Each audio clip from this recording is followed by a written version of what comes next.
Kwa hivyo tunaomba mbunge wetu wa Kuria West ameshindwa kuongea hata bunge, ameshindwa kupeleka mswada wote bungeni. Bunge letu la Kenya linatumia kabila mbili, linatumia Kiswahili na Kiingereza. Ama Kiingereza tunamshinda, siongee Kiswahili bungeni. Mimi nimeongea Kiswahili bungeni kwa miaka 10. Mbona yao asiongee Kiswahili aseme kwamba Mr. Speaker sir, kwa hoja inaitwa yametenda ile mambo watu wangu. Mr. Speaker sir, ningeomba daraja itengenezwe kwa ajili ya kutoa maafa katika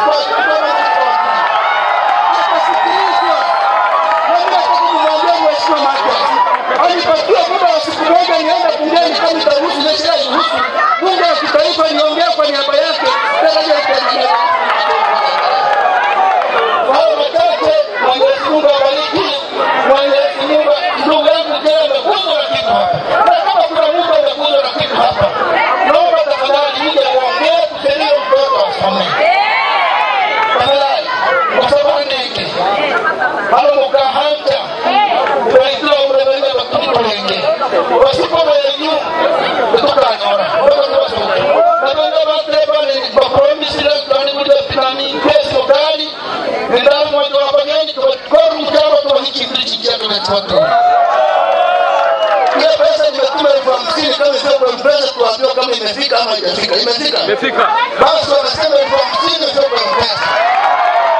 Hata msaidizi wao kwa elimu hata msaidizi wao kwa hapa tukae chini tukule maono na asome. Kwa hivyo tunaomba mbunge wetu wa Kuria West ameshindwa kuongea hata bunge, ameshindwa kupeleka mswada wote bungeni. Bunge letu la Kenya linatumia kabila mbili, linatumia Kiswahili na Kiingereza. Ama Kiingereza tunamshinda, siongee Kiswahili bungeni. Mimi nimeongea Kiswahili bungeni kwa miaka 10. Mbona yao asiongee Kiswahili aseme kwamba Mr. Speaker sir, kwa hoja inaitwa yametenda ile mambo watu wangu. Mr. Speaker sir, ningeomba daraja itengenezwe kwa ajili ya kutoa maafa katika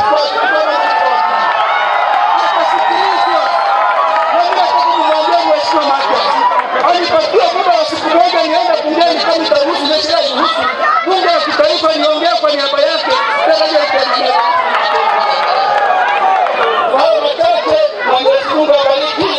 Mwenyezi Mungu ndugu yangu tena amekuja na kitu hapa. Na kama kuna mtu amekuja na kitu hapa, naomba tafadhali nije muongee kusaidia mtoto asome. Tafadhali kwa sababu niki halo mkahanja tunaitwa mremelea watoto wengi wasipokuwa yenyu